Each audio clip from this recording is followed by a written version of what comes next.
Hello everyone, myself Anil Kumar Suman और मैं आज इंटरमीडिएट का जो क्वेश्चन वगैरह हम लोग सीरीज कर रहे हैं उसका नेक्स्ट क्वेश्चन में डिस्कस कर रहा हूं। स्टार्ट करते हैं। क्वेश्चन नंबर 15 तक हमने डिस्कस किया था। 16 नंबर क्वेश्चन हम डिस्कस करते हैं।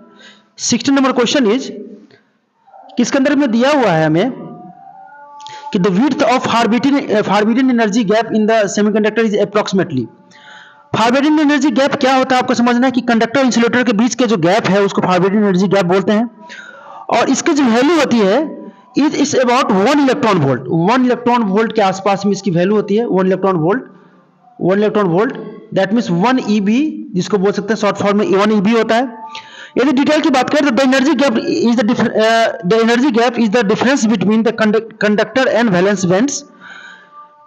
The forbidden energy gap in a semiconductor is between the values of insulators and conductor. Insulator conductor के बीच में जो एनर्जी गैप है उसको हम लोग बोलते हैं forbidden energy gap। और in conductor the band energy gap is almost 0 electron volt. Conductor के लिए जो होता है 0 इलेक्ट्रॉन वोल्ट होता है, जो हमें समझने की जरूरत है। कंडक्टर में 0 इलेक्ट्रॉन वोल्ट होता है और इंसुलेटर के लिए होता है 34 इलेक्ट्रॉन वोल्ट। 34 इलेक्ट्रॉन वोल्ट होता है इंसुलेटर के लिए। Germanium and silicon are example of semiconductor. The band gap for silicon is about 1.17 electron volt. तो ये क्वेश्चन हो गया, इसका option A is the correct answer. अब बात करें next question, question number 17। The equivalent number of decimal number 27 into binary number में convert करें तो हम लोग क्या करते हैं, सिंपली 27 को 2 से भाग देंगे। 27 को 2 से भाग देंगे और इसके बाद अलग अलग प्रोसेस से हम लोग निकालेंगे। 27 को 2 से भाग देने के बाद ये आ गया 13 और रिमाइंडर इसमें आ गया। रिमाइंडर की बात करें तो एक रिमाइंडर आ गया। वैसे फिर 13 को यदि 2 से भाग देंगे तो इसमें रिमाइंडर 6, इसमें भी रिमाइंडर 1 आ गया। फिर यदि 6 को 2 से भाग दिया तो ये आ जाएगा 3 और रिमाइंडर इसका हो जाएगा 0। फिर 3 को 2 से भाग दिया तो इसका 1 आएगा और रिमाइंडर 0 हो जाएगा। और फिर 1 को 2 से भाग दिया तो ये जो इसका रिमाइंडर हो जाएगा दैट इज 1। दैट मीन्स इसको यदि हम बाइनरी फॉर्म में कन्वर्ट करें तो वी कैन राइट इसको बाइनरी फॉर्म में डबल, यहां के 1 1 0 0 और 1 को एक जगह कंक्लूड करने के बाद ये कुछ इस तरह से बन जाएगा 1 1 0 1 1 0 1 1 0 1 1। दैट मीन्स ऑप्शन जो हो जाएगा 17 का हमारा D option is the correct answer. D हो जाएगा करेक्ट आंसर हो जाएगा। नेक्स्ट क्वेश्चन की बात करें, क्वेश्चन नंबर 18 का, in full wave rectifier if input frequency 50 hertz.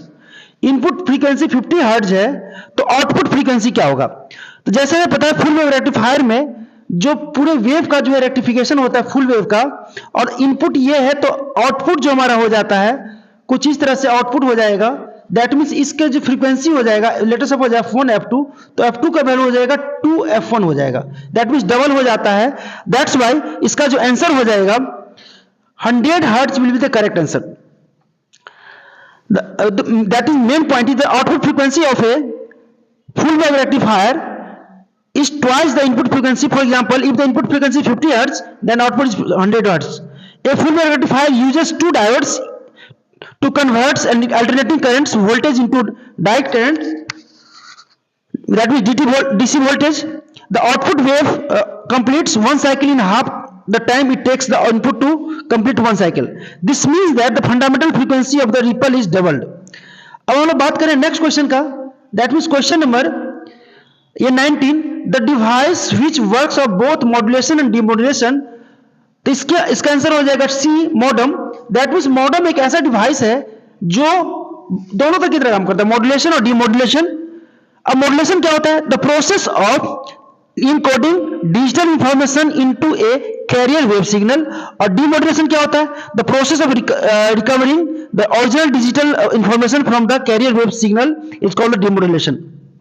That means modem के बारे में बात कर सकते हैं कि modem is a device that performs both modulation and demodulation. इसके अंदर में मॉड्यूलेशन और डीमॉड्यूलेशन दोनों यूज होता है। मॉड्यूलेशन और डीमॉड्यूलेशन दोनों इसमें यूज होता है, मॉड्यूलेशन और डीमॉड्यूलेशन। तो मॉडम के बारे में हम लोग समझ गए। अभी एक दो पॉइंट इसे बात करें तो modems are used to convert digital signals into analogue signals and vice versa. They can be used with various types of analogue signals transmission such as radio and light emitting diodes. इसका example है computer audio modems, cable modems and so many. So next question की बात करें, question number 20 20 number question is distance of communication satellite from the surface of earth. Communication satellite का क्या distance होता है? तो जनरली जो होता है कम्युनिकेशन सैटेलाइट का distance, that is the exact की बात करें तो 35786 किलोमीटर। यदि माइल की बात करें तो 22236 माइल्स होता है यहां पर। और यदि अप्रोक्स की बात करें तो ये 36,000 किलोमीटर के नियर अबाउट में आता है। That means option A will be the correct answer. A जो हो जाएगा करेक्ट आंसर हो जाएगा। Communication satellites are placed in a geostationary orbit, जिसको जीईओ भी बोलते हैं। GEO is a circular orbit that follows the direction of earth rotation. Satellite in GEO appears stationary in the sky because the complete one full revolution around the earth in one sidereal day. तो your satellite in geo can achieve long distance communication of more than 21,000 kilometer on the ground. So option A will be the correct answer. अब next question की बात करें 21 का। 21 is what is produced by induction coil। तो इसका answer हो जाएगा induction coil के थ्रू हम लोग जो attenuation is measured in. Attenuation कैसे मेजर्ड किया जाता है?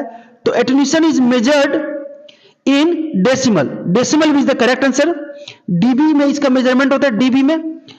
It can be cause attenuation, it can be cause by transmission loss, reflection और absorption. Attenuation can occur in networking cables, electrical systems and optical fibres. यदि next question की बात करें तो 22 number question is, 22 number question में है कि what is produced by induction coil. Induction coil के द्वारा क्या प्रोड्यूस होता है? तो इसका आंसर हो जाएगा ऑप्शन है high current, high voltage, low current, low voltage. तो इसका आंसर हो जाएगा B, that means high voltage produce होता है इंडक्शन के द्वारा। High voltage pulses actually produce होता है। So option B will be the correct answer. Next question की बात करें 23 का, तो 23 number question is, 23 number question है the energy density of magnetic field vector V is.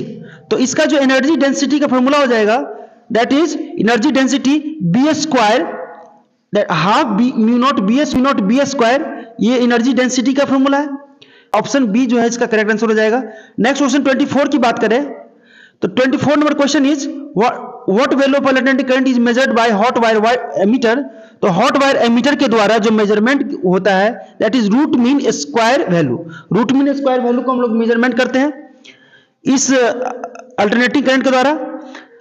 इस अल्टरनेटिंग करंट जो मेजर होता है बाय हॉट वायर के द्वारा हम लोग मेजर करते हैं रूट मीन स्क्वायर वैल्यू। एक when an alternating current passes through a hot wire ammeter the wire heats up and expands. The expansion is proportional to the current heating effect and the square of its RS value.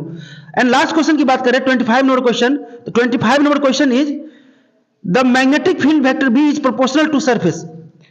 That means इस question में दिया हुआ है कि magnetic field जो है proportional to surface area vector है। That means B is perpendicular to DS vector. और हमें पता है कि मैग्नेटिक फ्लक्स का फॉर्मूला है बी डीएस कॉस थीटा, और इसमें थीटा का वैल्यू यदि 90 डिग्री हो तो इन दैट दिस की सिचुएशन कॉस थीटा का वैल्यू हो जाएगा 0, फाई का वैल्यू हो जाएगा B DS cos 90। That means इसका वैल्यू हो जाएगा कॉस 90 का वैल्यू 0, इसका वैल्यू 0 हो जाएगा। तो ऑप्शन इसमें हो जाएगा हमारा 0, डी ऑप्शन मिलेगा करेक्ट आंसर। होपफुली वीडियो आपको बहुत पसंद आ रहा होगा। वीडियो देखने के लिए बहुत बहुत धन्यवाद। Thank you.